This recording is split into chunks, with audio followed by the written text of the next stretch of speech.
একদিন বিশ্বনবী বললেন, বান্দার কোন হক আল্লাহ কোনদিন ছেড়ে দেয় না।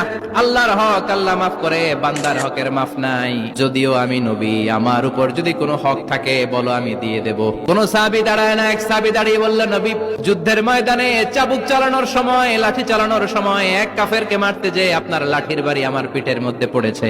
আপনি যেহেতু এই কিসাসটা আদায় করতে চান, আপনার পিঠে আমি লাঠির বাড়ি মেরে এটারে শোধবোধ করে দিতে চাই। সাইয়েদনা ওমরে ফারুক হাদের জামা এরকম পড়তে শুরু করছে, আয় এদিকে আয়, তোরে শোধবোধ করাই। বিশ্বনবী বললেন, ওমর রাখো, এটা বান্দার হক, মিটাতে দাও। বিশ্বনবী বললেন, আসো, তুমি এসে আমার পিঠে লাঠি দিয়ে চাবুক দিয়ে বাড়ি মারো। সাহাবী বলে, ও নবী, যখন আপনি আমার চাবুকটা পিঠের মধ্যে মেরেছেন, আমার পিঠে তখন জামা ছিল না। আপনি যদি যথা নিয়মে কিসাসটা আদায় করতে চান, আপনার জামাটা খুলেন, খালি পিঠের মধ্যে বাড়িটা মারিস।